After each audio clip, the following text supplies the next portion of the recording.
Corona immobile, qual piuma al vento, pero esto es largo confinamiento. La cuarentena quasi è finita, mas la epidemia sigue vivita. Si all'esteriore va usted a salire, il precauzione hay que extremar. Hay que extremar. Hay que extremar.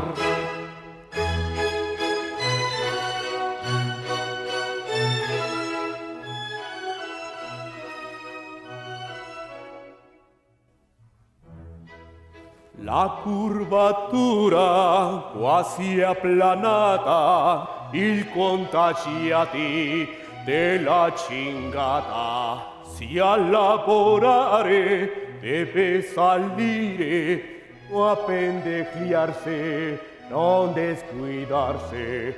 Corona immobile più virulento, per eso atento a no enfermar. Pa' no enfermar.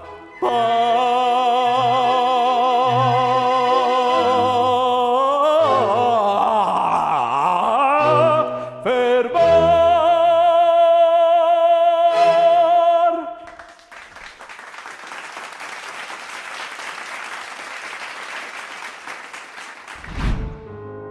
¿Qué huele, chicos? ¿Cómo están? Hola. ¿Qué ole? Oigan, no sé de qué querían hacer el programa hoy, pero yo quería comentarles que ayer recibí un documento muy raro aquí en mi casa de manera anónima. La estaba revisando y es como un complot para derrocar al gobierno. Órale. Chihuahua. Oye, pero ¿ya revisaste el origen y la autenticidad? No, es como un libro muy raro. No sé, la verdad no sé de dónde viene, quién es el autor. Pero sí está grave que sea un complot para derrocar al gobierno, ¿no? Bueno, perdón, no te expliqué. Es un complot para derrocar al gobierno, pero no a sino al de Francisco y Madero. Es de hace un siglo. Ah, es como la boa, pero chiquitita. Ándale, la boa cuando era bebé. La boa cuando era bebé, sí. Espérame. Tengo a Vero aquí. Ajá. Me está diciendo que ya contactó al autor de ese libelo difamatorio. Ah, sí. Ah, Sí, pues a ver. sí, pero que quiere mantener el anonimato. Bueno, Sí. pues sí. A ver, que se manifieste. Ahí está, mira. ¿Qué tal? Buenas noches, señor. Buenas noches, ¿cómo están? Pues sí, es un documento revelador de un complot de a de veras que verdaderamente está canijo. Es básicamente, habla del preludio de lo que fue del magnicidio que desencadenó la fase más violenta de la Revolución Mexicana. Es un momento clave dentro de la historia del periodismo y te habla además de cómo se conjuraron, pues ya saben, empresarios, periodistas, agentes extranjeros, todo eso para desestabilizar a un gobierno. Me suena. Me suena la voz, a mí también me suena familiar la voz. Me suena la voz y me suena la historia. Sí. ¿Quién es, Rafael? ¡Es el Fisgón! ¡Quítale esa cosa! Ahí está, mira, ahí está el Rafa Barajas, el Fisgón. ¿Cómo le haces Oye, al cuento, Fis? Compañeros. Estábamos hablando de tu libro, mira. Ajá, Sí. El linchamiento gráfico de Francisco y Madero. Oye, pero lo que estás diciendo ahorita es como una réplica de lo que se vive actualmente, o sea... Sí, Así es. está Mira, cabrón. yo estoy convencido de que la historia tiende a repetirse. Esto lo decía incluso Maquiavelo. Hay que aprender la historia, hay que conocer la historia, pero no la historia de todos los países, de todos los momentos, sino que basta con estudiar un periodo histórico a fondo para entender cómo funcionan las sociedades. Ahora, aquí el caso de la prensa, la campaña de la prensa contra Madero es muy impresionante porque nos revela muchísimas de las cosas, muchísimos de los mecanismos que se están repitiendo hoy en día. Otra vez en un momento de transición histórica importante. Es decir, hay un sector del viejo régimen que se rehúsa a que cambien las cosas, entonces emprende toda una serie de acciones justamente para primero desacreditar y luego defenestrar, derrocar a un gobierno que le resulta hostil o que le resulta incómodo, que le molesta. Entonces es muy chistoso porque la campaña de prensa contra Madero fue clave dentro de la historia del periodismo nacional. Yo estoy convencido de que fue ahí donde se perdió realmente la libertad de imprenta. Si Porfirio había restringido la libertad de imprenta en su régimen, pero a pesar de las restricciones terribles y de que si tú publicabas te pueden meter a la cárcel y todo eso, siguió habiendo una prensa libre, siguió circulando Regeneración, el Diario del Hogar, el Hijo del Aguizote, etcétera. Pero todo esto cambia justamente después de este pedo, porque aquí lo que ocurre es una cosa muy seria, que es que la prensa misma se desacredita. Y la historia es tremenda, porque lo que ocurre ahí es que Madero se levanta en armas contra el régimen porfiriano, y Madero, una de las cosas que promete, una de sus principales promesas, es que va a restablecer la libertad de imprenta, y la restablece. Y lo que realmente ocurre es muy fuerte, porque el grueso de los periodistas que empiezan a ejercer la libertad de imprenta, la ejercen en contra de Madero. Es decir, es básicamente como si se lanzaran contra el hombre que supuestamente los libera. Y aquí te voy a decir una cosa, los historiadores en general tienen dos tesis. Los historiadores se pelean y hay dos corrientes.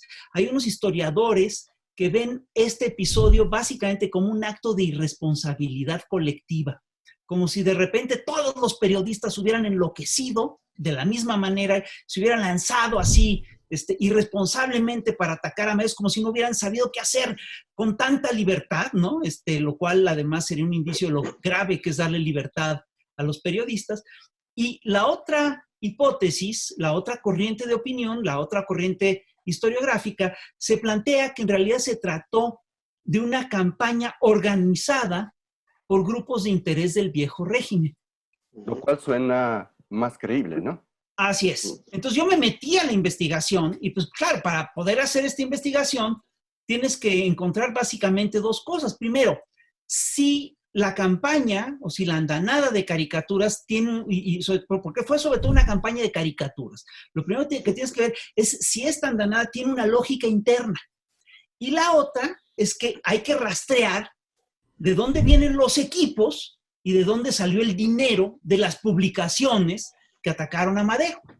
Y te voy a decir una cosa, de entrada esto no es fácil de resolver porque de entrada todo el conjunto se ve muy caótico, porque es la primera, es decir, nunca antes en la historia de la caricatura mexicana, ni nunca después, hubo tantas revistas con caricaturas y tan agresivas. Salieron decenas de títulos, Multicolor, El Aguizote, Ojo Parado, Panchito, El Alacrán, El Diablito Rojo, El Diablito Verde, una cantidad de publicaciones enorme, Ojo Parado, La Porra, una cantidad de títulos brutales. De estas revistas, obviamente, dos fueron las más importantes, que son concretamente El Aguizote, de los tiempos de Madero, y la otra es Multicolor. Ahí empezó a publicar ni más ni menos que el Chango García Cabral. Que Madero lo manda a París. Lo manda a París, ¿no? Porque lo beca a París, ¿no? Ahora, fíjate, es muy curioso porque lo primero que encontré es que sí hay una lógica interna dentro de la campaña contra Madero. Es una campaña que tiene un discurso claramente establecido y que además es un discurso que se parece muchísimo a las campañas modernas de descrédito. Básicamente el discurso tiene 7 puntos. Primero, que Madero no tiene tamaños para ser presidente. Segundo, que no tiene claro lo que quiere, que está loco, que es tonto, que es inepto. Tercero, que Madero degrada al país, que lo entrega a la chusma, que lo lleva a la ruina. Cuarto, que Madero ha desatado fuerzas que no puede controlar, que Madero ha desencadenado la violencia del país. Quinto, que Madero está llevando el país al caos. Sexto, que Madero obedece a intereses extranjeros. Y séptimo, que Madero es ambicioso y que al final de cuentas atenta contra la libertad de imprenta y que es un dictador.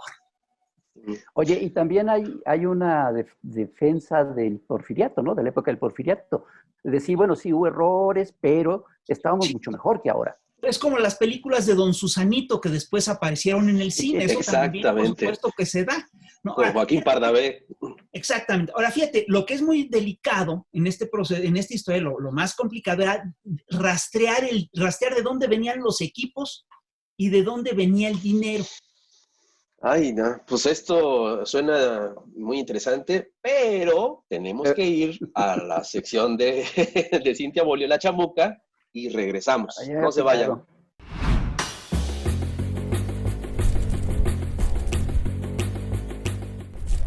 Querido lectorado, ¿ya tú sabes lo que el feminismo quiere?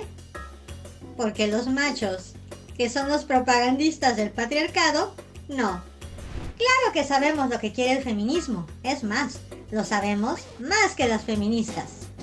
El feminismo quiere quitarnos todo, empezando por las bolas. ¡Ay! No, pero sí bájenle a su testosterona. El delito de extirpar órganos, como la ablación o la esterilización forzosa, lo cometen ustedes. ¿El feminismo quiere quitarnos la educación? No. La educación nos la negaron ustedes antes. Y ahora, en varios estados del país, al impulsar el PIN parental, que privará de educación sexual a niños y niñas. Nada. Las feminazis quieren eliminar a los hombres. ¿Feminazis? ¿Inventar eso en el país de los 10 feminicidios diarios? No. Las feminazis no existen. ¿Son los machonazis? Pues que sí. Las feministas quieren abortar libremente, como nosotros. Sí, debemos de gozar de la misma autonomía sobre nuestros cuerpos como ustedes, sin que el Estado criminalice el derecho a decidir en ningún caso. Las feministas quieren destruir la familia, que ya no quieren hacer sus labores. No. La opresión comienza en casa. Y estamos por la transformación de los roles de género, para que ustedes sean corresponsables en la crianza y los trabajos de cuidado. Las feministas quieren quitarnos el poder, impulsar la igualdad. Son un peligro para los que somos, obvio, mucho más iguales que ellas. Comunistas, solo la mitad del poder, para convertir tus privilegios en derechos para todos y todas. Pues su dominio está destruyendo la tierra, ¿verdad? Y produciendo pobres y cadáveres siglos A con su codicia y sus guerras. Así las cosas, querido lectorado. Aguas con las fake news del patriarcado y sus malas enseñanzas para discriminar a la mitad de la humanidad, pues las aprendemos desde la niñez. Pero ya crecimos. Nos toca ahora reflexionar sobre la deshumanización de las mujeres, para trabajar todos y todas, en desaprender la misoginia. Besitos idealistas. ¡Mua, mua! Pues estamos de vuelta aquí en Chamuco TV platicando con el Fisgón sobre su libro El linchamiento gráfico de Francisco y Madero. Fisgón, decías que cosa muy importante es rastrear de dónde viene el dinero que financia la campaña en contra de Francisco y Madero. Y te pusiste a investigar de dónde venía. Sí, hay que investigar de dónde venían los equipos y el dinero. Y mira, en el caso de la revista del Aguizote, es muy claro, porque el equipo venía del periódico El Imparcial, que era el periódico de Rafael Reyes Espíndola, que es uno de los grandes miembros del grupo de los científicos. Un grupo, una suerte de superclase que tenía vínculos, entre otras cosas, con el capital financiero. Y entonces lo que encontré, después de darle muchas vueltas, porque seguramente había mucho dinero bajo cuerda, lo que encontré es una cosa muy sencilla. Mira, en la parte de atrás de la publicación viene, entre otras cosas, el principal anunciante de esta revista. El principal anunciante del Aguizote era ni más ni menos que aquí dice, la Tabacalera Mexicana, que es una empresa oligárquica, que es una empresa muy importante que estaba vinculada a un señor que se llamaba Íñigo Noriega, ¿no? Y que Íñigo Noriega y a un tal García Pimentel, ligados a los científicos, Y resulta que Íñigo Noriega tuvo una actuación directa en la Decena Trágica. Y García Pimentel también. Entonces, esto nos permite vincular esta revista directamente a lo que fue el derrocamiento de Madero. Y la otra revista, que es multicolor, también tiene su historia. Porque esta revista, que fue muy importante, tenía también un anunciante principal. En casi todos sus números hay anuncios de la empresa cigarrera yucateca, de los cigarros La Paz. Y estos cigarros La Paz eran propiedad, ni más ni menos, de un señor que se llamaba Agustín Vales Castillo, que era gente de Olegario Molina, que era en realidad el gran jefe de la casta divina de Yucatán. Y está comprobado, está demostrado que cuando Cecilio Ocón y Manuel Mondragón quisieron dar el golpe de la Ciudadela, Cecilio Ocón viaja a La Habana para entrevistarse ni más ni menos que con Olegario Molina, seguramente para buscar financiamiento.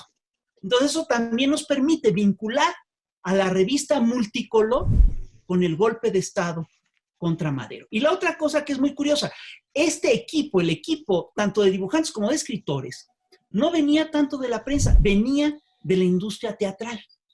Es una cosa rarísima. Entonces Mario Vittoria, Pepe Lizón, sus dos grandes directores y sus dibujantes venían del show business, un poquito de Televisa.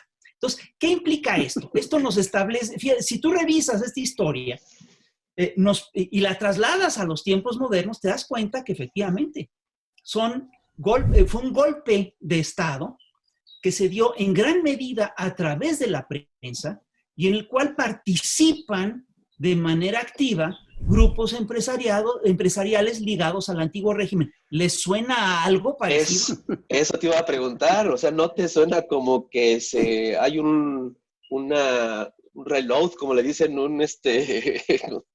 una reedición de la historia? ¿Se está viendo eso ahorita? Además, es decir, hoy en día hay caricaturistas también empeñados en un esfuerzo similar. No nada más, porque hay otros medios hoy en día, como las redes sociales, etcétera, pero es una réplica muy parecida de eso. Y ahí me llama la atención porque, por ejemplo, a nosotros, que evidentemente hemos sido congruentes con lo que siempre hemos pensado y con las ideas que siempre hemos tenido de izquierda, ahora mucha gente nos ataca y nos dice que somos incongruentes porque no criticamos o no criticamos suficientemente al gobierno. Es decir, hay como una presión hacia nosotros para que nos sumemos a esta oleada golpista.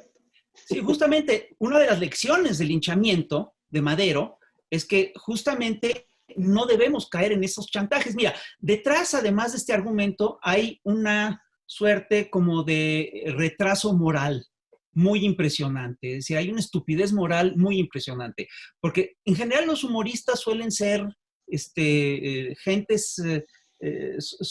suelen ser gentes éticas. Entonces, la idea de que de que se tiene que atacar estrictamente al gobierno porque sí es totalmente falsa. Se ataca lo que está mal. Tú atacas lo que sientes que es criticable, atacas lo que te parece que no es correcto, ¿no? Y perdón. Así lo hemos hecho. Y es lo que hemos hecho. Si algo no nos gusta de lo que está haciendo el Estado, lo criticamos. Y hay cosas que no nos parecen. Pero lo que sí, es decir, además es un periodo muy especial de la historia. Se parece mucho a lo que ocurrió tanto en la Revolución Mexicana como en la Guerra Civil Española. Es decir, estas presiones además lo que buscan es que nos sumemos al linchamiento de un gobierno de cambio. Perdón, exacto. Sí plantea un problema ético. Si se están haciendo mal las cosas hay que criticar, pero si estamos de acuerdo con algunas políticas, pues, ¿por qué los vamos a criticar? Oye, Fisgón, y hasta hoy yo veo que los paralelismos sí son muy impresionantes, ¿no? Muy. Se podrían hasta decir nombres, ¿no? Tú mencionas, por ejemplo, El Imparcial, como el periódico que más participó en esto. Yo creo que ahora podríamos mencionar también a un periódico que es el que principalmente está dentro de esta situación. Pero a mí lo que me preocupa es, entonces, si esos paralelismos van a continuar sucediendo, porque eso sí sería gravísimo. Mira, Chico, yo creo que no está tan fácil. Es decir, por sí, supuesto. hay cosas que no se están repitiendo. Una Claro, serie de por supuesto. circunstancias totalmente distintas, afortunadamente. Ahora, sí tenemos que partir del principio de que tenemos una derecha golpista. Es decir, en América Latina tenemos una derecha golpista. El siglo anterior hubo 100 golpes de Estado, cerca de 100 golpes de Estado en América Latina. 98 de estos golpes de Estado, 97, fueron dados por la derecha. Es decir, esto así es, vamos, está en su ADN. Esta derecha es golpista.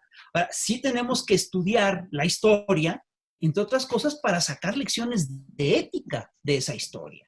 Esta idea de que tú tienes que criticar al gobierno porque es el gobierno es estúpida.